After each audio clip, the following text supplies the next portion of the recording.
Trump, Tom Homan, make an example out this Negro right here first.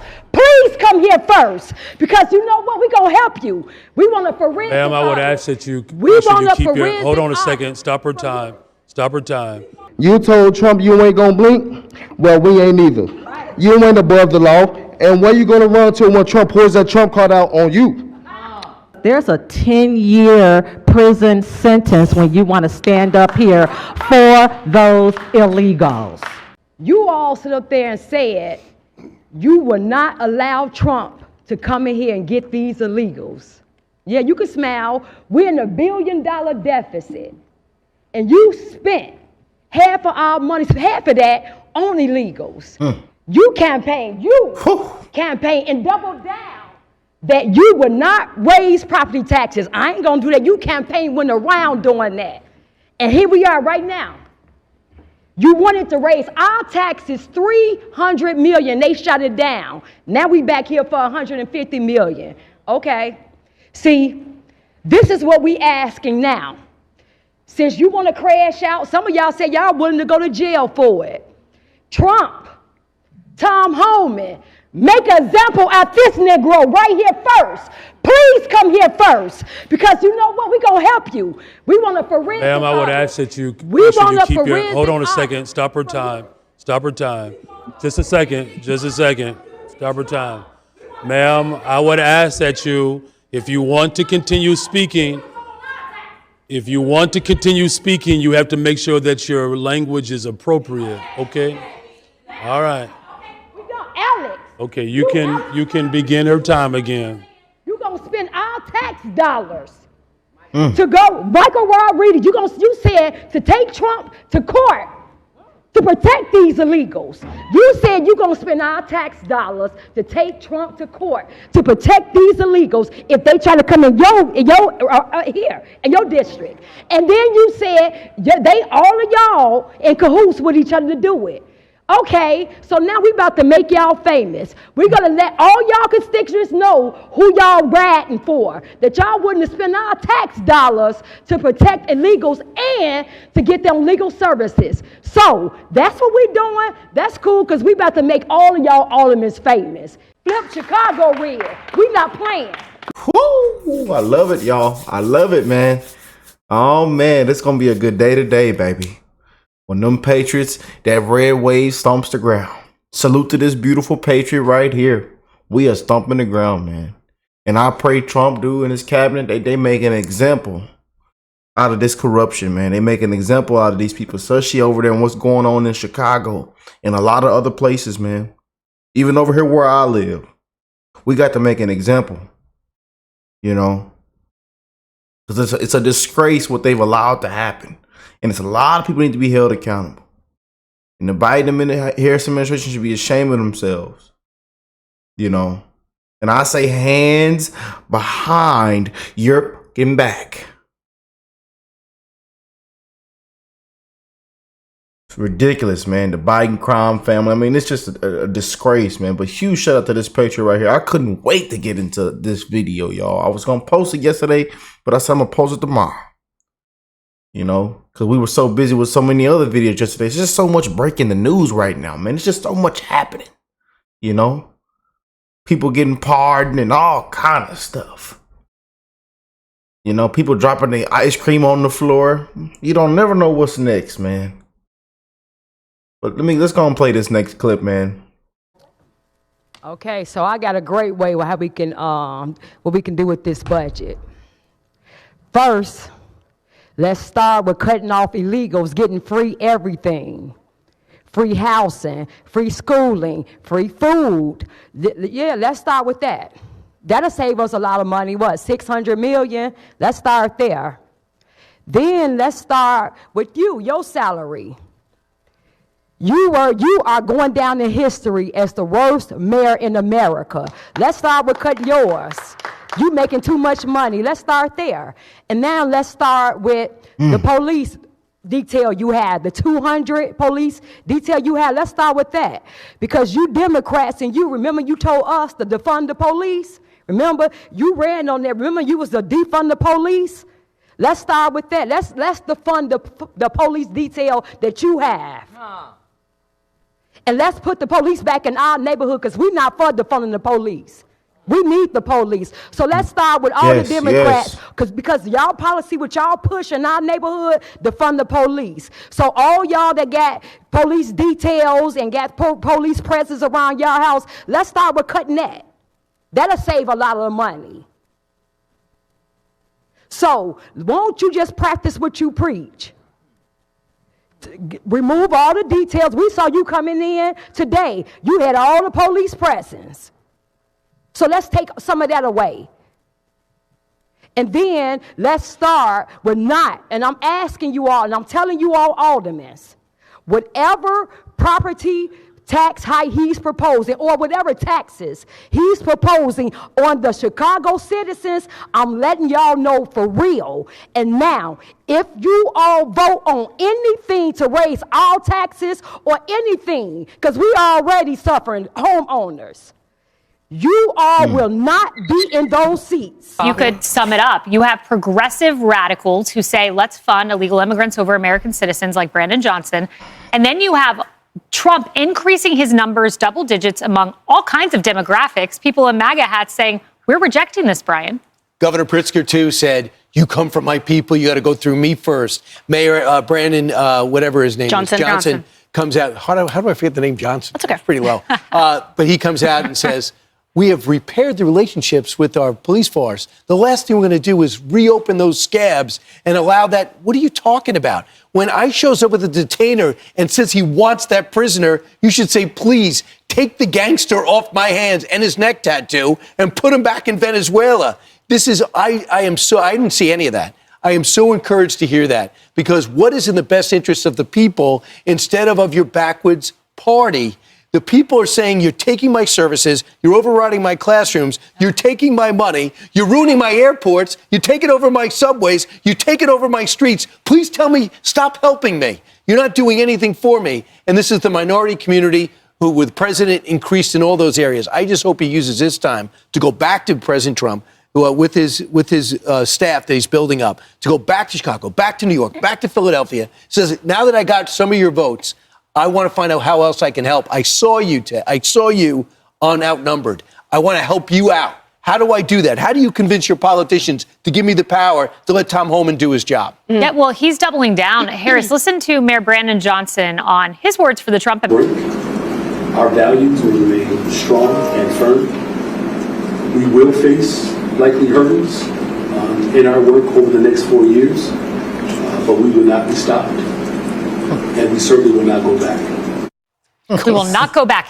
He said our values will remain strong. They're anti-American values. Like, this is what the people voted for, including people in his own city and state. So if he's saying that our values were, whose values is he talking about? Yeah. Which people does he represent? Because it's not the people who voted. They got to make an example out of it. They got to make an example out of his. For Trump. I loved what the previous gentleman said, though, and I'm going to say it the way he said it. You told Trump you ain't going to blink. We ain't going to blink either. Yeah, I love that. I mean, that's the thing. Why don't you believe the voters? I really don't get this. But I will say this, there's money in it. There's money in it.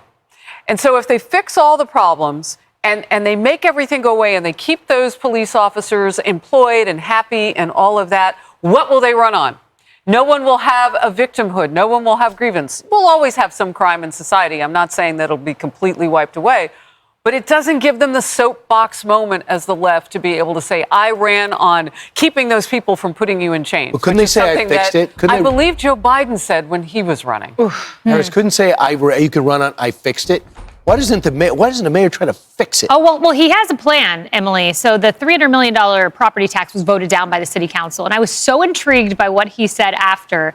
Listen to this. Here's his plan. During a news conference after the city council meeting, Johnson said he and the city council will balance the budget, but insists he's talking with state and congressional leaders about progressive revenue. Well, what is progressive revenue? I didn't know revenue had a political ideology. I guess it does for the mayor. This is a shocking lack of understanding of simple math and simple economics. So here's the thing. Chicago has the second highest debt in the entire country, about $43,000 per taxpayer. But here's the thing. When you add in the fact that they are also responsible for Illinois' debt, they become not second to New York City, but they become number one. So Brandon Johnson is sitting there saying that he's talking with progressive leaders about balancing the budget. Yeah. You are so far past that economics. And that is why, to all of those testifying to their points, as they see the police department that has been gutted, as they see them among the highest homicide rates in the nation that are disproportionately killing 18 to 24-year-old black men, and then they're being told, oh, when you move here or when you live here, over 13% of your income alone is going toward our debt. On top of that, you add, this is all per the City Journal, per Truth in Accounting, they are the highest in sales tax in the entire country, and they are almost the highest in terms of property taxes and also some of their liabilities. So the irony there is that their residents are suffocating under the most massive debt and most massive liabilities and burdens in the entire country, and yet this person is sitting there saying that he can speak better for them and that he knows what's better for their pocketbook. And by the way, everyone fleeing that city, they are the ones who have the luxury of doing so. It's those disenfranchised, underserved, mostly people of color there that are stuck there and therefore saddle even greater with that burden thanks to Mayor Brandon Johnson. And despite all of that, let's pull up the amount of money, taxpayer dollars, your dollars, Chicago, that have been spent on illegal immigrants, the migrant crisis. $574.5 million, and then almost $1 billion budget deficit, Kennedy. Yeah, and that's during an inflationary period. And, you know, the progressive revenue, it's actually a double entendre because these are progressive, politically progressive ideas about taxing the rich. And it also means like a progressive tax is the more you make, the higher your tax rate will be, which again just invites people who make money to leave the city, because why would you stay there if you're being punished and you have so little return on your investment? You also have a limited pool of resources, and that means that the people who need it, now that they're competing with people from all over the world who need even more because they probably never lived in a really cold climate, and winter is here. So they're having to fight for that. So that's why you're seeing people who, you know, probably never voted Republican in their lives. They want something different because progressivism has failed writ large, but it has failed them personally, and they're absolutely sick of it. If Brandon Johnson were running right now, he would absolutely lose. And I didn't think it could get worse than Lori Lightfoot, but then came Brandon Johnson. He said, hold my beer, Lori. Host P. Ray Easley. She attended yesterday's city council meeting. She once interned as a high school senior for then State Senator Barack Obama and is now a supporter of President-elect Trump and served as a campaign surrogate over the course of the campaign. P. Ray, thank you for joining us today. It's good to have you with us. Welcome. Thank you so much for the invitation. Thank you for joining us. So this is Mayor Brandon Johnson on November 12th. So this is shortly after the election. And he was responding to some of the new policies that are the expectation in the incoming Trump administration with regard to deportation. Watch what he said on November 12th. His threat is not just towards new arrivals and undocumented families. His threats are also against black families. I'm a descendant of slaves. Living through threat is painful. Why would I want anybody else to experience that? Whether you are a new arrival or someone who came up through the Great Migration from the South. We're not going to threaten people. We're going to stand up and fight for people. P. Ray, what's your response to what the mayor had to say back on the 12th? It's a disgrace. I think it's the most disrespectful thing he's ever said out of his mouth. We, the American Negro people, are 100% American. This illegal immigration, whatever they're calling it, it is none of our business. We are as American as sweet potato pie, and we stand with the American president to make our borders secure and make our citizens safe. It's an insult to our ancestors for him to try to use our generational trauma that we're trying to get over in our country. We're not guests here. This is our country. I'm an 8th generation free American. That's not counting before the 1870 census. So when we're talking about how we're going to deal with the illegals, we have zero American Negro political capital to spend on this. This is our country, and we want to make it great as well. You know, it's fascinating to watch these various speakers at this event. The governor of Illinois, Governor Pritzker, has also said that he will do whatever it takes to protect the new arrivals that are, you know, using up a lot of the services in Illinois right now. Here he is on November 14th. Watch this. We have a law on the books in the state of Illinois called the Trust Act, which prohibits our local law enforcement and sheriffs and the like from coordinating with the federal authorities. I'm going to do everything that I can to protect our undocumented immigrants. They're residents of our state.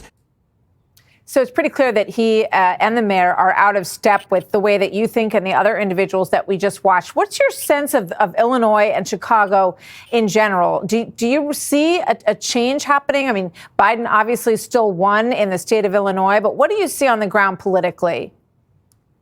Well, yes, President Biden, or Kamala rather, won. Excuse me, Kamala Harris. However, we have increased the voter turnout for the Republican Party, specifically President Trump, astronomically. We made national news here. We don't have money to pay for these illegals anymore. We are out of the business of funding illegals, regardless of what the mayor or the governor is saying. We are looking forward to President Trump and Tom Homan coming here to assist us. And every day we share the number with ICE with each other, which is 866-DHS2-ICE. See something, say something. Send them to the city of Chicago. We're praying for ICE, and we cannot wait to get here. We are going to be lockstep with President Trump in Agenda 47's goal of securing who we are. It doesn't matter that people don't like the president. It doesn't matter that people don't like his tweets or what they call rhetoric. We are fighting for our own survival. Our grandparents came up here as migrants, not these illegal immigrants. When they came up during the Great Migration, they stood on their feet in American factories to give us the land that we're currently trying to hold on to today. The cousin group chats should not be about property taxes, but they are, because we are being taxed so that the illegals can feast off of our hard work. What did they do to deserve this? Why are they so special that they get to come up to Chicago and just thrive while our people are struggling, going out in cold weather every day to get money to pay their taxes? We're not doing that anymore. And President Trump, please come to Chicago. Please, please, please. We're going to give you a ticker tape parade. We need you right here in our city to reinvigorate us. Pire Easley, thank you very much. I'm going to ask Jason Miller, who works for the president, if he plans on visiting cities like Chicago. So we'll try to get you an answer on that right away. Pire, thank you. Sanctuary cities have had enough.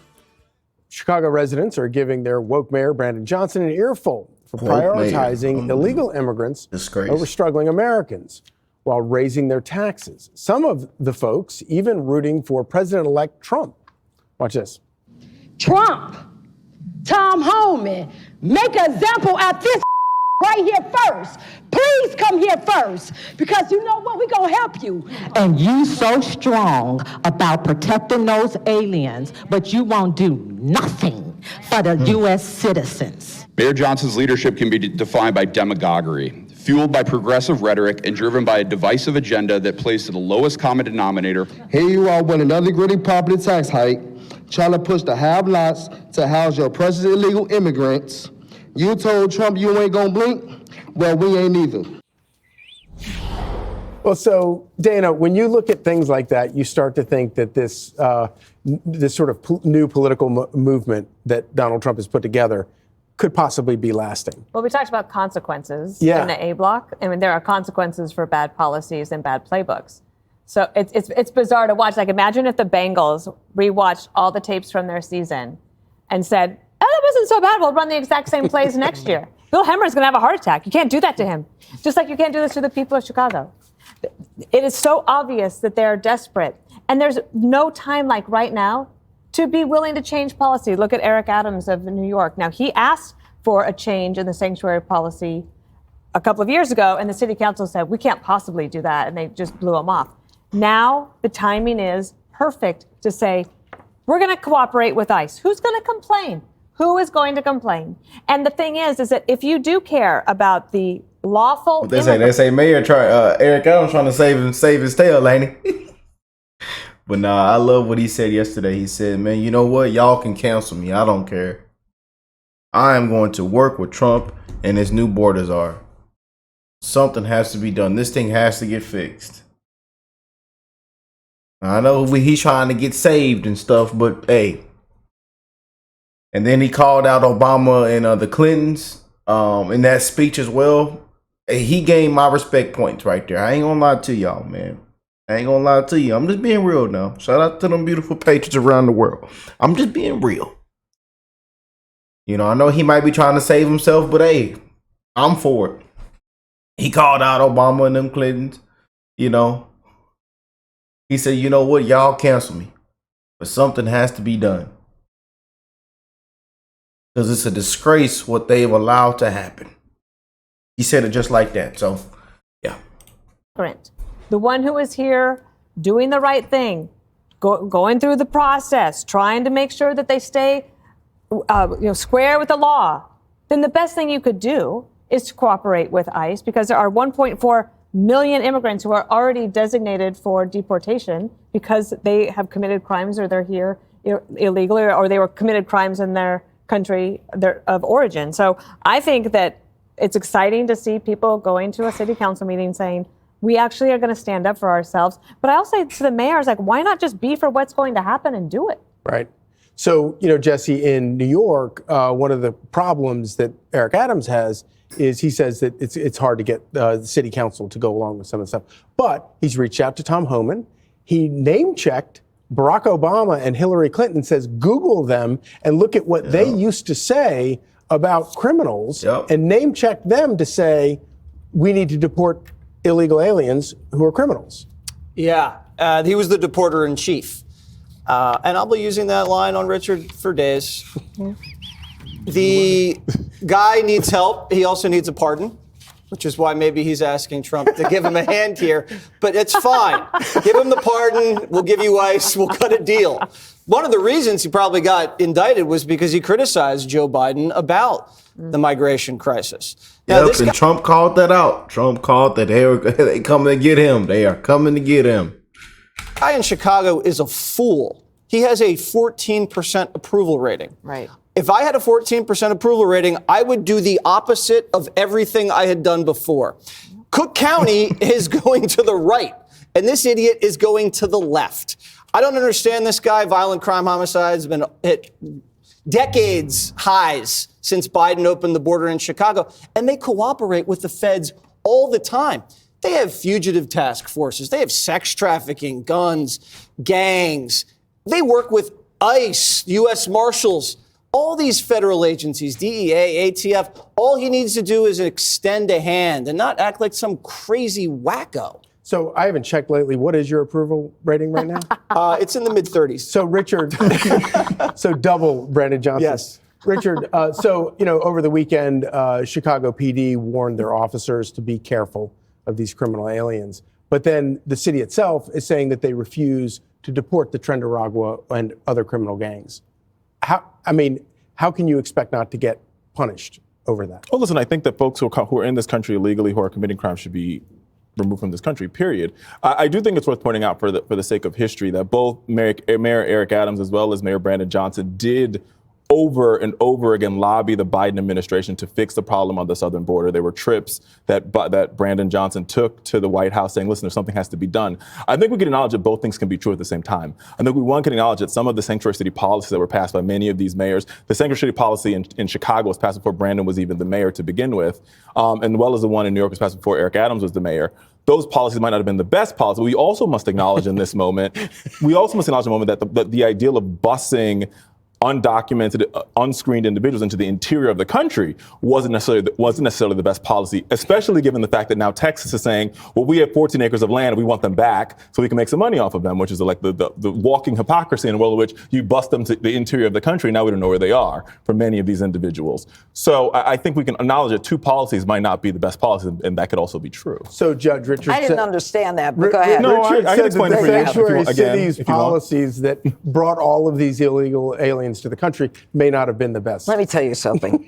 This is time Judge. for the American people to have a come to Jesus moment with these pompous, arrogant, condescending, liberals who want to take our hard-earned tax dollars and give them to illegals and protect them from their criminal status and from jails and from deportation so that they can be considered what?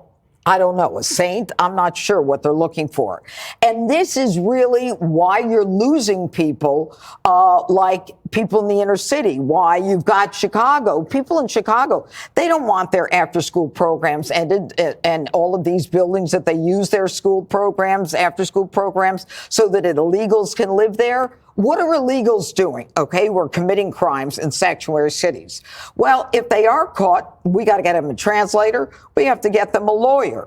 We have to spend our law enforcement time. And in New York City, they're telling us that 75% of the crime in New York City and Manhattan is committed by illegals. But they're taking jobs off the books. They're not paying taxes.